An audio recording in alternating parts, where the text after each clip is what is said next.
ఏపీలో ఐపీఎస్ అధికారుల బదిలీలు భారీగా జరిగాయి. మొత్తం 14 జిల్లాల్లో కొత్త ఎస్పీలని బదిలీ చేస్తూ డీజీపీ హరీష్ కుమార్ గుప్తా ఉత్తర్వులు జారీ చేశారు. 7 జిల్లాలకు కొత్తగా అధికారుల్ని నియమించగా మరో 7 జిల్లాలకు ఇతర జిల్లాల నుంచి అధికారుల్ని బదిలీ చేశారు. మరో 12 జిల్లాల్లో ప్రస్తుతం ఉన్న అధికారులే కొనసాగుతారని ఆదేశాలు జారీ చేశారు. ఏపీలో సీనియర్ ఐపీఎస్ల బదిలీలకు సంబంధించి డీటెయిల్స్ మా ప్రతినిధి రవిచంద్ అందిస్తారు. రవిచంద్. ధనలక్ష్మి, ఆంధ్రప్రదేశ్ ప్రభుత్వం ఏర్పడి సంవత్సరం దాటిన నేపథ్యంలో మొత్తం కూడా ప్రక్షాళన చేయాలని భావిస్తున్నారు. ఈ నేపథ్యంలోనే పలు జిల్లాలకి మొన్ననే కలెక్టర్లను ఐఏఎస్లను మార్చిన పరిస్థితి మనకు కనిపిస్తుంది.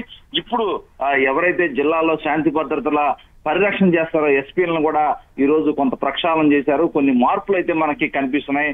ఏపీలో మొత్తం 14 జిల్లాలకు కొత్త ఎస్పీలను నియామకం చేశారు. వీరిలో 7గురిని మాత్రం వేరే జిల్లాలకు ట్రాన్స్ఫర్ చేశారు. 7 కొత్త వారికి మాత్రం అవకాశాలు కల్పించారు. మరోవైపు 12 జిల్లాలకు మాత్రం ప్రస్తుతం కొనసాగుతున్న ఎస్పీలనే కంటిన్యూ చేస్తున్నారు.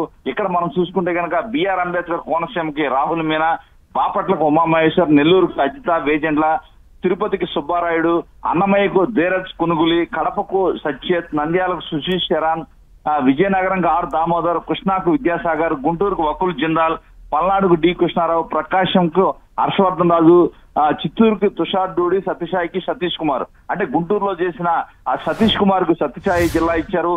తిరుపతిలో చేసిన హర్షవర్ధన్ రాజుకు ప్రకాశం జిల్లాకు మార్చడం జరిగింది. అలాగే ప్రకాశంలో చేస్తున్న దామోదర్ను విజయనగరంకి మార్చారు. అదేవిధంగా అన్నమయ్యలో చేస్తున్న ఆ విద్యాసాగర్ ను ఈరోజు కృష్ణా జిల్లాకు మారడం జరిగింది. ఈ విధంగా రాష్ట్ర వ్యాప్తంగా కూడా బదిలీల ప్రక్రియ అయితే జరుగుతుంది. మరికొన్ని ఏదైతే ఎస్పీల స్థాయిలో అయితే ఇప్పుడు వరకు జిల్లా ఎస్పీల స్థాయిలో అయితే అయిపోయినాయని చెప్పుకోవచ్చు. ఇంకా డిఐజీలు కావచ్చు, ఐజీలు తదితర ఇంకా పోలీసు విభాగంలో భారీ మార్పు అయితే ఉండే అవకాశం కనిపిస్తుంది. ఎందుకంటే 15, 16 తేదీల్లో ఇక్కడ కలెక్టర్ల కాన్ఫరెన్స్ ఉంది. ఎస్పీలు కూడా వస్తూ ఉంటారు. ఈ నేపథ్యంలో ఈ ఉదయం కూడా ముఖ్యమంత్రి వీరందరినీ కూడా పిలిచి మాట్లాడడం జరిగింది. ఎస్పీలందరితో కూడా మాట్లాడారు. ఏ విధంగా కలిసి టీంలా పనిచేయాల్సిన అవసరం ఉంది, ఆ ప్రభుత్వ లక్ష్యాలకు అనుగుణంగా మీరంతా పనిచేయాలని చెప్పి ఎస్పీలకి దిశానిర్దేశం చంద్రబాబు చేశారు.